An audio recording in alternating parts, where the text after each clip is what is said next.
Días de Santiago es una historia todavía vigente, aunque adquiere otro matiz cuando se comprende su momento y lugar. El Perú de hoy es muy distinto al de entonces. Sin embargo, la constante del cambio y la inestabilidad ha marcado todas nuestras épocas en realidad. Después del 2000, el país ya nunca sería el mismo. Coches bomba, adoctrinamiento, ciudades paralizadas por el miedo y campos convertidos al terror dejaron huellas muy profundas. Hijos que nunca volvieron a ver a sus padres y un sistema que durante años le falló al ciudadano común configuran la memoria de un tiempo doloroso. La etapa posterior a Sendero Luminoso y a los héroes del Cenepa dejó grietas que aún no cicatrizan en nuestro país. Nuestra literatura y sobre todo nuestro cine se vieron en la necesidad de expresar mediante el arte lo que la sociedad difícilmente podía decir de manera directa. Es por esa razón que nuestro cine nacional tiene una gran fascinación por la época, porque hay cosas que decir, aún hay cosas que sanar. Y sin embargo, siempre lo asociamos un poco este tipo de cine o esta vertiente a únicamente el conflicto, cuando en realidad esto también abarca las consecuencias del después. Días de Santiago pertenece precisamente a este lado de la corriente, y más aún marcó un triunfo decisivo para el cine independiente nacional.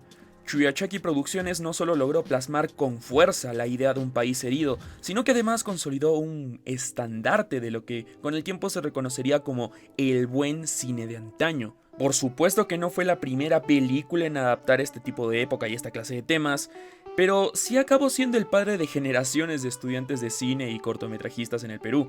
El cine de los inicios de los 2000 se caracterizó por mostrar esta suciedad, el pesimismo y la crudeza de una sociedad que había pasado por los peores días, sin garantías de que las cosas en realidad mejoraran alguna vez.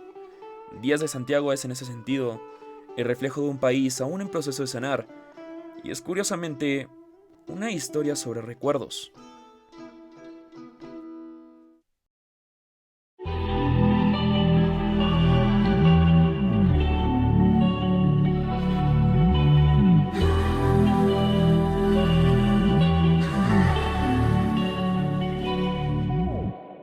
Días de Santiago trata de eso, recuerdos, de un joven enviado a combatir por su patria que regresa con la única recompensa de su memoria. La destrucción y la pérdida lo despojan de su juventud y lo condenan a no poder reintegrarse. Su retorno no es a la vida que dejó, sino a un presente donde puede avanzar, pero esto será con el peso de lo vivido. La condena de pasar a la impredecible y siempre amenazante guerra de la monótona y aparentemente calmada paz, al silencio después del ruido, un silencio que no libera, sino que lo deja expectante, paranoico, a la espera de otro estallido.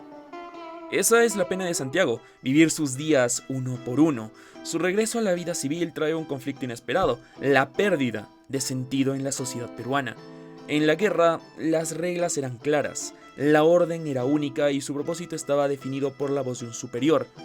Y el enemigo, aunque era escurridizo y siempre lo has hecho, al menos era identificable y único. En cambio, la paz lo enfrenta a un dilema mucho más duro. Ahora es dueño de sí mismo, su propio general, pero ese dominio lo vuelve a lo que percibe como una prisión más antigua y profunda. En la sociedad ya no se siente como parte del grupo, su personalidad fue moldeada por la disciplina castrense, lo que lo distancia poco a poco del resto. Lo que debía ser su recompensa, que es retornar a la normalidad, no le trae descanso porque ya no encaja. Sus rutinas y obsesión por el orden no son simples costumbres, sino la nueva identidad que lo define. A mí me preguntas a mí que cómo me gustaría que fuera. ¿De verdad quieres que te diga cómo me gustaría que fuera? La escena más memorable de toda la película es su monólogo del orden. La mesa es la mesa, no es otra cosa. El piso es el piso. Aquí se come, aquí se camina. Todo tiene su orden, todo tiene su razón de ser. Desde mañana vamos a dormir máximo hasta las 7. De ahí yo me voy para el instituto, tú te vas al mercado por par de horas y haces las compras para el almuerzo.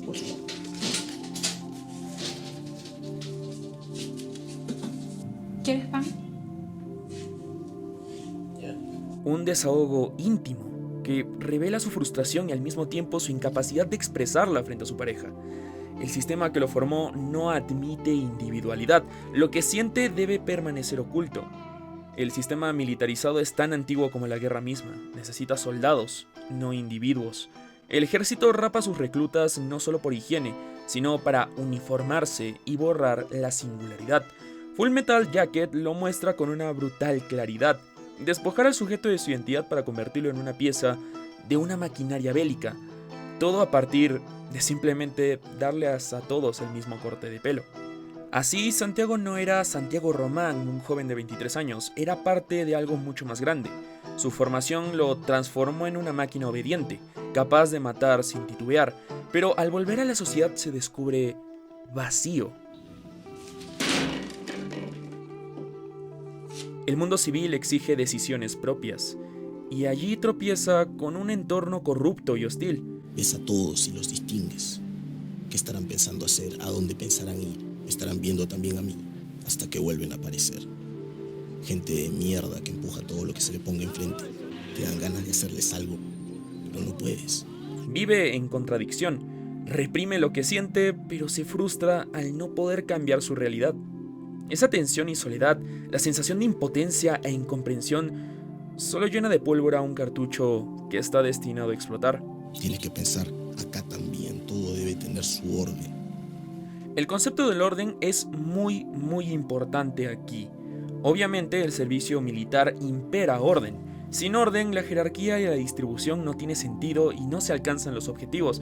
Pero para el caso de Santiago, el orden es también un concepto de un ideal a seguir, de que las cosas deberían ser de cierto modo para ser correctas y no pueden salir de dicha línea sin corromperse. Esto es esto, la cocina es la cocina, la mesa es la mesa. Todo tiene su orden, todo tiene su razón de ser. Sin orden nada existe. Yo soy el hombre, tú eres la mujer. Irónicamente, Santiago vive en un mundo de blanco y negro, un recurso donde exploraremos luego qué sentimientos y estados se usa para expresar, pero la idea es algo que chocará con todo.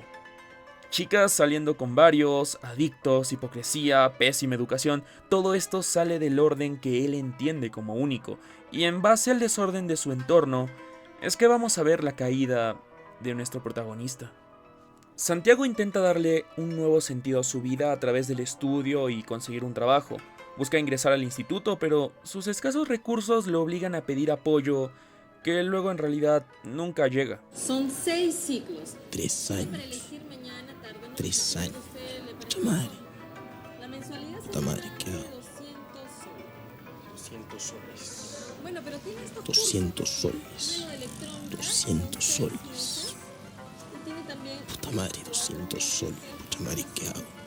Un detalle bastante clave y que muchos obvian de la actuación de Pietro Siville está en la manera de hablar que tiene Santiago, mascada, forzada, lenta, como si buscara hacerse entender, pero al mismo tiempo se resistiera a fluir. No sé si acá habrá...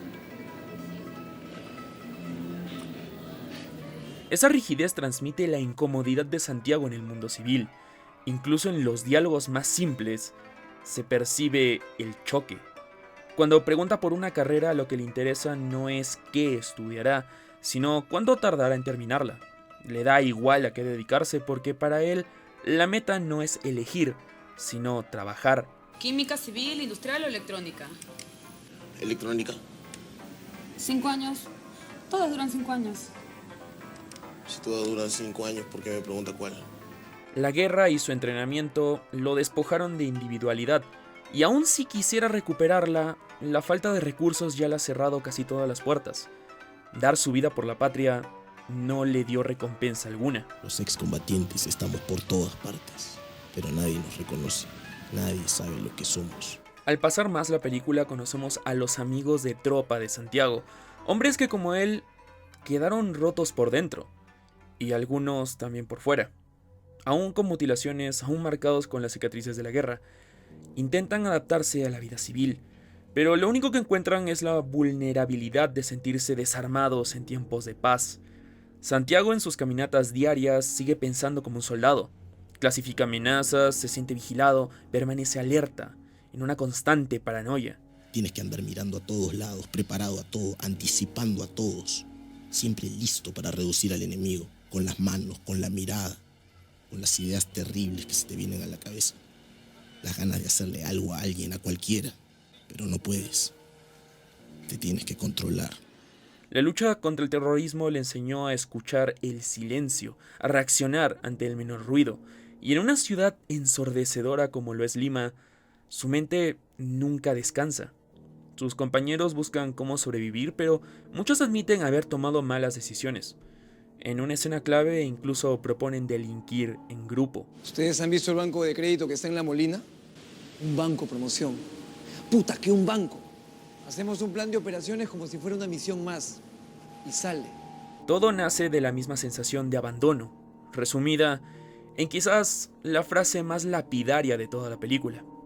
Santiago, aquí nunca se van a acordar de nosotros, ni de lo que hemos hecho. Para más adelante en la cinta, resulta que sus compañeros sí fueron a robar el banco, pero son atrapados y salen en las noticias. Y es en ese entonces que el sistema y los medios ahora sí recuerdan con nombre y apellido a sus héroes. Porque siempre será mucho más llamativo ver a los héroes caer en desgracia que acordarse de ellos y de las consecuencias que tienen en mente después del conflicto. Pero es que también está el otro lamentable camino, y es que uno de los mejores amigos de Santiago, que era Rata, termina decidiendo acabar con su vida. Para él, esa fue la única salida frente al olvido de la patria y el peso insoportable de sus recuerdos. Curiosamente, su muerte funciona como un contraste. Mientras Rata eligió escapar del dolor, Santiago, con las mismas frustraciones a cuestas, busca recuperar aquello que solo la guerra le dio, la intensa y peligrosa sensación de estar vivo.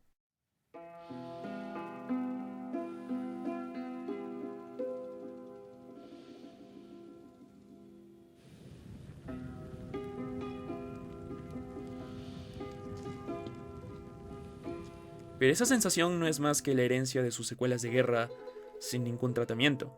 Santiago necesita que alguien le diga qué hacer, sentirse parte de algo más grande, de una causa sin dudas ni matices, solo acción. Por eso, a medida que avanza la película, deja de imaginar la violencia y comienza a desbordarla, a ejercerla. Hay, sin embargo, una diferencia muy grande entre Santiago y sus amigos. Ellos regresaron de la guerra y es en el regreso que comienza su infierno. Santiago, en cambio, ya lo vivía en casa antes de partir. Su padre acosa a su hermana menor. Su hermano maltrata a su esposa, quien incluso llega a coquetear con Santiago para escapar de ese martirio. Y su madre es pasiva, calla y se convierte en un cómplice del daño que desgarra a su propia familia. Ese ambiente enfermizo, sumado a la frustración y la impotencia de sentirse desprotegido, pese a haber servido a la patria, alimenta una violencia incontenible. Estalla contra un vendedor, luego contra su propia pareja, y la película nos recuerda que en realidad esto último no es nuevo. La escena inicial ya sugiere que todo ya había pasado antes. Santiago intenta reconectar, se obliga a creer que puede olvidar sus problemas en placeres simples, pero fracasa una y otra vez. Al final su pareja lo abandona, huye del hombre roto en el que se ha convertido, pero también escapa a tiempo de lo que está a punto de ser. Nuevas sensaciones despiertan lo peor de Santiago. Su cuñada aprovecha lo solo que está ahora para incitarlo a deshacerse de su hermano. Una joven del instituto intenta acercarse más personalmente a él, y un proveedor de sustancias aparece en el entorno donde Santiago intenta integrarse. Pero, en todos los casos, la violencia que lo desborda termina por aislarlo nuevamente. La salud mental en el Perú por años fue ignorada. Ocupa aquí un papel muy central para la película. Casi siempre estamos dentro de la cabeza de Santiago, viendo el mundo como él lo percibe. El blanco y negro funciona como un espejo de su vulnerabilidad, mientras que los recuerdos del entrenamiento en tonos cálidos simbolizan lo único que le dio seguridad, un arma y un propósito. En el campo de batalla no había miedo ni sentimientos, solo la falsa calma de estar obedeciendo órdenes. Pero es aquí donde también conocemos el motivo de que Santiago se haya retirado del ejército, y es que las garras de la corrupción lo estaban obligando a elegir entre unirse a la mugre de este país o volver a la sociedad. ¿Y por qué no te quedaste? La gente que está adentro, que está podrida. Y si tú no eres como ellos, a ellos ni les importa. Te vuelven loco, te encierran, te matan. Cualquier cosa te puede pasar. Era unirse a ellos o que comenzaran a conspirar en su contra, y acabó decidiendo salir del único lugar donde sintió el alivio de no tener que decidir el rumbo de su vida. Aquí ves que la calle es peor que allá, Mari, te juro. Como quisiera volver a veces allá. Volver con todos, a patrullar, salir de misión y salvar, aunque sea uno. Santiago intenta resolver sus conflictos, pero siempre acaba igual, rechazado y confundido, sin saber si el problema es él o el mundo. Esa ambigüedad lo empuja a recuperar su arma, no físicamente porque en realidad nunca la perdió, sino que esta vuelve a ser parte de sí mismo, parte de su brazo, una extensión más de él, parte de ese sentimiento de no tener que pensar más. La pasábamos así, matando. Hombres, mujeres, niños, todos los días. Acá ya no somos nada. De solo seguir las órdenes para no tener que sentir, y no tener que sentir para no volver a pasar por el dolor de ser el mismo. Primero intenta rescatar a su compañera de instituto, luego liberar a su cuñada, pero ella ya lo teme tanto más que a su esposo. Cuando su hermano lo enfrenta, entra a la casa y se topa con la escena del horror familiar. Una de las escenas más crudas de toda la película. Apunta, pero ante los ruegos de su madre termina bajando el arma. Esa figura protectora se revela como victimaria en su silencio cómplice. En ese instante, Santiago se derrumba. Ya no distingue a nadie ni a sí mismo, y no sale de su mundo de blancos y negros. Se siente desesperado, vulnerable, simplemente destruido frente a la idea de que en realidad este mundo está fuera de su control. Desesperado, termina apuntando contra sí mismo, pero falla. El arma acaba atorada. Lo último que vemos es un hombre que ni siquiera en su única decisión propia logra tener control sobre algo en su vida.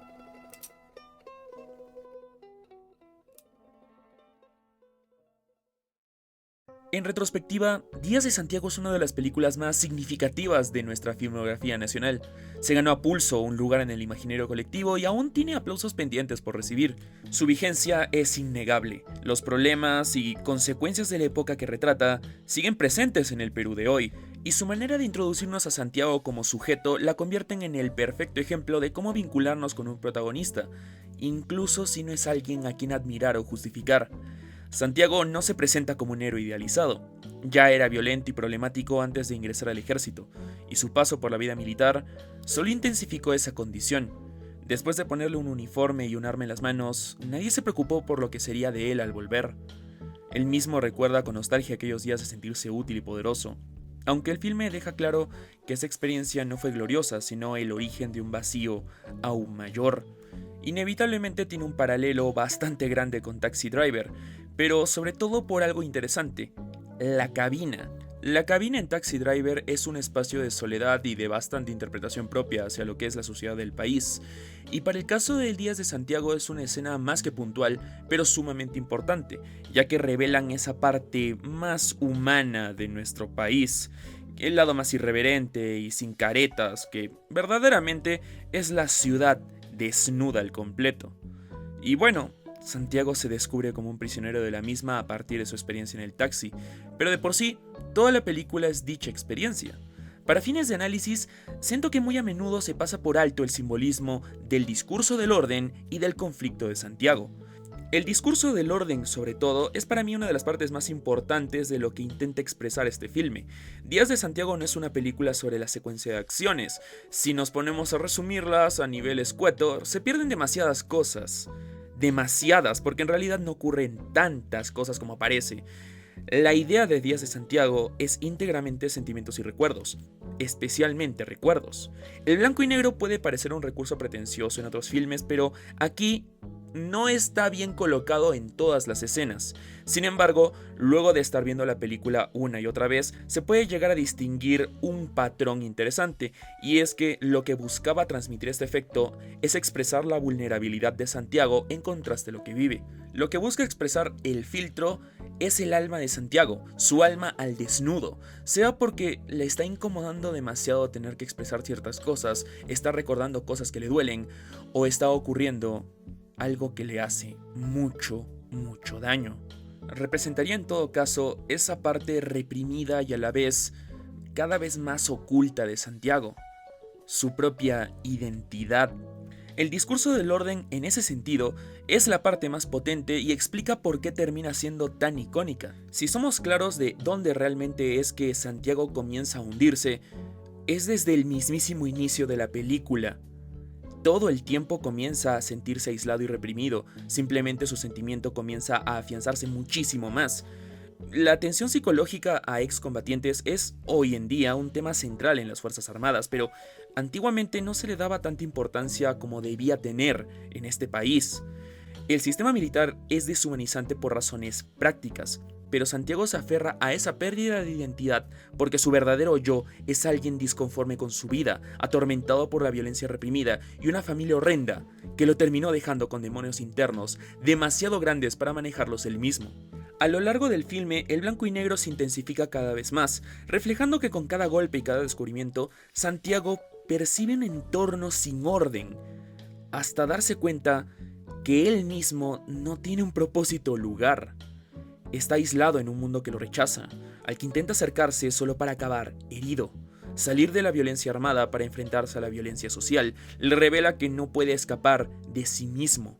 En la guerra, él encontró un significado en las Fuerzas Armadas, sintiéndose un héroe y bajo una idea de que todo lo que hacía tenía una razón de ser, no tenía por qué pensarlas. Sin embargo, estas resultaron corruptas y acabaron expulsándolo porque era unirse básicamente a lo mismo que él estaba combatiendo. Sin embargo, la sociedad es bastante más compleja que el sistema militar por muy buenas razones, y es que el sistema militar ocupa que se cumplan órdenes porque busca objetivos. Sin embargo, la vida como tal es el conjunto universal de todo. Simplemente no es lo mismo. La vida real requiere decisiones propias, una identidad propia, o simplemente es solo una vida vacía. Y es por eso que Santiago termina volviéndose lo que es, decidiendo aceptar ese vacío, abrazar ese vacío, porque su vida como civil era horrible. Es un complejo demasiado grande, es un problema psicológico muy grave, y sin embargo no fue tratado en su momento cuando fue civil. Y después de su vida militar, solo se le sumó un trauma posguerra que acabó derrumbándolo para siempre. Días de Santiago es la historia de un hombre quebrado, que acabó con una mente aún más rota, que comenzó a pensar que quizás él mismo no tenía un orden, y él mismo no tenía un lugar. Es quizás por eso que Santiago se volvió la imagen nacional del Soy Ese, un tema que de hecho trató Never Quick en su momento. Se trata de un hombre solitario e incomprendido que aún intentando integrarse acaba siendo rechazado. Es la representación de la soledad masculina, una figura tan real que resulta inevitable empatizar con ella. Pero esa empatía debe matizarse. Este sentimiento de aislamiento es común en nuestra sociedad y muchas veces deriva en depresión o desánimo. Santiago, en cambio, más bien es hacia la vertiente de la violencia. Hay muchas cosas en las que ciertamente nos podemos identificar con Santiago, sin embargo hay un matiz interesante que es básicamente el mismo que tiene con sus compañeros, y es que muchos llegan a sentir y tener estos sentimientos posteriormente. Sin embargo, Santiago, debido a lo horrible de su familia y al terrible entorno que siempre tuvo en realidad, tuvo ese sentimiento como lo naturalizado, hasta que llegó a idealizarlo en una sola institución, una que acabó fallándole, tanto durante por la corrupción como después por el desinterés. Por eso es que Santiago, al volver a Lima, se siente atrapado en una jaula de la que no puede salir. Su única paz estuvo en el conflicto armado, donde dejó de ser él mismo para convertirse en un peón al servicio de una misión. Idealiza ese sentimiento porque él dejaba su vida a merced de alguien más. Lo peor que pudieron hacerle a alguien con la mente tan quebrada al punto al que está Santiago es que le devuelvan la obligación de vivir por su cuenta, sin curar las heridas de la guerra ni los previos problemas que tenía antes del ejército. Algo que pudo evitarse con el debido cuidado a su salud mental, tanto antes como después de su servicio. Recuerda que el cuidado de tu salud mental es importante, es tan importante como la salud de tu cuerpo. Así que mantente en constantes chequeos y haz consultas si realmente sientes que tienes algún problema, pero en realidad no tiene nada de malo ir a visitar a un psicólogo de vez en cuando. Hoy en día el servicio militar sí que tiene mucho más cuidado con ello y es algo que se agradece. Sin embargo, lo que ocurrió en el pasado es tinta que ya está seca. Y es a partir de eso que el filme cobra un nuevo significado en su final específico. Y es que Santiago en sí no acaba con su vida, sino todo lo contrario. Incluso cuando por fin decide hacer algo por sí mismo, una decisión tomada individualmente, él vuelve a ser detenido por fuerzas ajenas, como lo ha sido toda su vida. Santiago está atrapado en su mente quebrada, está atrapado en una sociedad que le daña, está condenado a seguir sintiendo, a seguir sufriendo, a vivir sus días uno por uno.